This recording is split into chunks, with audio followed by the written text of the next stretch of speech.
नमस्कार मित्रों, आज मैं आप सभी के समक्ष एक ऐसे विषय पर विचार विमर्श करने जा रहा हूँ जिसका प्रभाव हमारे जीवन के हर क्षेत्र पर पड़ता है।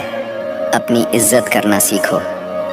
जब हम अपने आत्मसम्मान और आत्मगौरव की बात करते हैं तो हमें इतिहास के उन महान गुरुओं और नीतिविज्ञों की शिक्षाओं को याद करना चाहिए जिनकी नीति आज भी जीवन में अमूल्य प्रेरणा देती है। ऐसे ही एक महान नेता थे आचार्य चाणक्य, कौटिल्य या विष्णुगुप्त, जिन्होंने न केवल मौर्य साम्राज्य की नींव रखी बल्कि अपनी तीक्ष्ण बुद्धिमत्ता, प्रबल नेतृत्व कौशल और अद्वितीय नीति दर्शन के द्वारा आने वाली पीढ़ियों के लिए मार्गदर्शक सिद्ध हुए।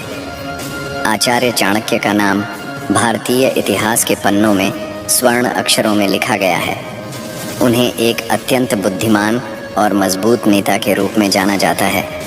उनके विचारों में ऐसी गहराई और प्रबलता थी कि एक छोटे से शासन या व्यक्ति की सोच को भी बदल देने की शक्ति रखती थी। चाणक्य के विचारों में आत्मसंयम, विवेक और रणनीति की जो बारीकियां हैं, वे हमें यह सिखाती हैं कि जीवन में सफल होने के लिए हमें न केवल अपने कार्यों पर ध्यान देना चाहिए बल्कि अपने शब्दों, अपने व्यवहार और अपने संबंधों पर भी। इसी दिशा में आज मैं आप सभी के साथ अपनी इज्जत करना सीखो विषय पर चर्चा करूंगा और इसे समझने के लिए चाणक्य के सिद्धांतों से प्रेरित 5 महत्वपूर्ण नीतियों का वर्णन करूंगा। इन नीतियों को अपनाकर हम न केवल अपने जीवन में सकारात्मक परिवर्तन ला सकते हैं बल्कि अपने आत्मसम्मान, व्यक्तित्व और रिश्तों को भी सुदृढ़ कर सकते हैं। आत्मसम्मान और इज्जत, क्यों है यह इतना महत्वपूर्ण? इज्जत या आत्मसम्मान किसी भी व्यक्ति की पहचान का एक महत्वपूर्ण अंग है।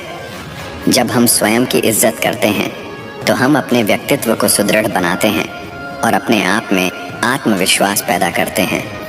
आत्मसम्मान हमें यह समझने में मदद करता है कि हम कौन हैं, हमें क्या करना चाहिए और किस सीमा तक अपनी आवाज़ उठानी चाहिए।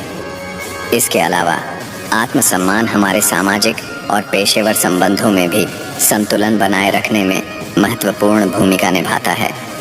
जब हम दूसरों से बातचीत करते हैं या किसी भी परिस्थिति में निर्णय लेते हैं तो हमारी सोच, हमारी शब्दावली और हमारा व्यवहार हमारे आत्मसम्मान के स्तर को दर्शाता है। अगर हम अपने शब्दों और कार्यों का सही तरीके से चयन नहीं करते तो न केवल हम स्वयं की इज्जत खो देते हैं बल्कि हमारे आसपास के लोग भी हमारी क्षमताओं को कम आंकते हैं। इसलिए यह आवश्यक है कि हम अपने जीवन में एक स्पष्ट दिशा और नीति निर्धारित करें जो हमें स्वयं के प्रति सच्चा और ईमानदार बनाए रखे। चाणक्य की शिक्षाओं से प्रेरणा लेकर 5 महत्वपूर्ण नीतियाँ। चाणक्य ने नीतियों के माध्यम से यह सिद्ध कर दिया कि बुद्धिमत्ता, संयम और रणनीति से हम अपने जीवन में बड़ी से बड़ी समस्याओं को भी मात दे सकते हैं। आज मैं आपको उन 5 नीतियों के बारे में विस्तार से बताऊंगा जिन्हें अपनाकर आप अपनी इज्जत कायम रख सकते हैं और अपने रिश्तों को भी सुदृढ़ कर सकते हैं। ये 5 नीतियाँ हैं। चुप रहना सीखो, उतना ही बोलो जितना आवश्यकता हो। वचन की शक्ति का सही उपयोग करो। समय और स्थिति के अनुसार संवाद स्थापित करो। सीमाओं का निर्धारण और उनका पालन करो। सही मूल्यों और नैतिकता का अनुसरण करो। इन 5 नीतियों के माध्यम से हम समझ सकते हैं कि कैसे हम अपने शब्दों, व्यवहार और संबंधों में संतुलन बनाए रख सकते हैं। आइए अब हम इन 5 नीतियों का विस्तार से विवेचन करें। 1. चुप रहना सीखो, उतना ही बोलो जितना आवश्यकता हो। नीति का सार। सबसे पहली और महत्वपूर्ण नीति है चुप रहना सीखो। चाणक्य कहते हैं कि वाणी की ताकत शब्दों में निहित होती है। अधिक बोलने से न केवल हमारी विचारशीलता में कमी आती है बल्कि अनावश्यक शब्दों से हमारे विचारों का महत्व भी घटता है। क्यों है यह नीति महत्वपूर्ण? शब्दों की शक्ति। हमारे शब्दों में ऐसी शक्ति होती है जो हमारे व्यक्तित्व को आकार देती है। जब हम कम बोलते हैं तो हमारे शब्दों की गंभीरता बढ़ जाती है और लोग हमें ध्यान से सुनते हैं। विवेकपूर्ण निर्णय। अनावश्यक बातें करने से अक्सर हम गलत निर्णय ले लेते हैं। चुप रहकर हम स्थिति को समझ सकते हैं और तब सही समय पर अपनी बात रख सकते हैं। अनावश्यक विवाद से बचाव। बहुत अधिक बोलने से अक्सर छोटी छोटी बातों को बढ़ा चढ़ाकर पेश कर दिया जाता है जिससे विवाद उत्पन्न हो जाते हैं। चुप रहना हमें विवादों से दूर रखता है। व्यावहारिक उदाहरण, कल्पना कीजिए कि किसी व्यावसायिक मीटिंग में कई लोग अपनी अपनी राय दे रहे हैं। यदि आप अत्यधिक बोलेंगे तो न केवल आपकी बातों का महत्व घट जाएगा, बल्कि अन्य लोग भी आपकी सुनने की क्षमता पर प्रश्न उठाने लगेंगे। वहीं यदि आप अपने विचारों को संक्षेप में और संयमित ढंग से प्रस्तुत करते हैं तो आपके विचारों की गंभीरता बढ़ जाएगी और सहकर्मी आपके प्रति अधिक सम्मान बनाएंगे। कैसे अपनाएं? ध्यान से सुने। पहले दूसरों की बातें ध्यान से सुने, फिर सोचे समझे उत्तर दें। सोच समझ कर बोलें, बिना सोचे समझे कुछ भी कहने से बचें। मौन का अभ्यास, कभी कभी मौन भी बहुत कुछ कह देता है। मौन के माध्यम से भी आप अपनी मानसिक स्थिति और आत्मसम्मान को व्यक्त कर सकते हैं। दूसरे वचन की शक्ति का सही उपयोग करो। नीति का सार, हमारे शब्दों में अत्यंत शक्ति होती है। चाणक्य ने यह भी कहा कि शब्द वह अस्त्र है जो सही समय पर सही दिशा में उपयोग किया जाए तो किसी भी विरोधी को परास्त कर सकता है। इसीलिए यह आवश्यक है कि हम अपने वचनों का चयन अत्यंत सावधानी से करें। क्यों है यह नीति महत्वपूर्ण? प्रभावी संचार, यदि आप जानते हैं कि आपके शब्दों में कितनी ताकत है तो आप संवाद करते समय अधिक सावधान रहते हैं। विश्वास का निर्माण, जब आप हमेशा सोच समझकर बोलते हैं तो लोग आपकी बातों में विश्वास करते हैं। गलत फहमी से बचाव, अक्सर अधिक बोलने से या असावधानी से बोले गए शब्दों से गलत फहमियाँ पैदा हो जाती हैं जो रिश्तों में दरार डाल सकती हैं। व्यावहारिक उदाहरण, सोचिए कि किसी विवाद की स्थिति में आप तुरंत प्रतिक्रिया दे देते हैं, बिना स्थिति की गहराई में जाएं। आपके शब्द बिना सोचे समझे निकले तो न केवल आपकी स्थिति बिगड़ सकती है, बल्कि सामने वाले व्यक्ति का मन भी आहत हो सकता है।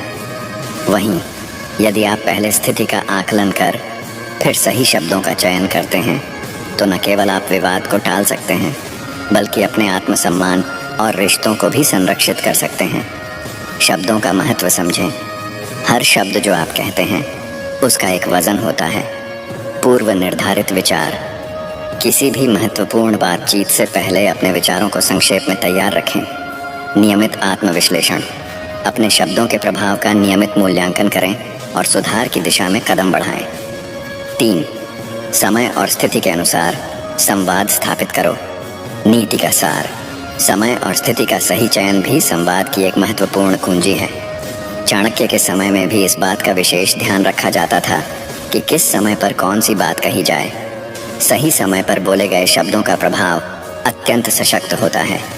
क्यों है यह नीति महत्वपूर्ण? सही समय पर सही निर्णय, यदि आप जानते हैं कि कब बोलना है और कब चुप रहना है तो आप बेहतर निर्णय ले सकते हैं। संकट के समय में सहारा, कठिन परिस्थितियों में शांत और संयमित प्रतिक्रिया देने से समस्या का समाधान अधिक सहजता से हो जाता है। संतुलित रिश्ते, जब आप समय के अनुसार संवाद स्थापित करते हैं तो यह आपके रिश्तों में संतुलन और समझ पैदा करता है। व्यावहारिक उदाहरण, मान लीजिए कि आप अपने कार्यस्थल पर किसी संवेदनशील मुद्दे पर चर्चा करना चाहते हैं। यदि आप उस समय अपनी भावनाओं को नियंत्रित नहीं कर पाएंगे तो आपके शब्द आपको नुकसान पहुंचा सकते हैं। वहीं यदि आप सही समय चुनकर अपनी बात रखेंगे तो आपके सहकर्मी और वरिष्ठ आपकी समझदारी और निर्णय क्षमता की सराहना करेंगे। कैसे अपनाएं? स्थिति का आकलन करें। किसी भी बातचीत में प्रवेश करने से पहले उस समय की स्थिति और माहौल का आकलन करें। समय का सही चुनाव, जब भी कोई संवेदनशील विषय हो तो पहले सोचें कि कौन सा समय सबसे उपयुक्त होगा। आत्मसंयम, अपनी भावनाओं पर नियंत्रण रखें और ज़रूरत पड़ने पर कुछ समय के लिए शांत बैठ जाएं। 4.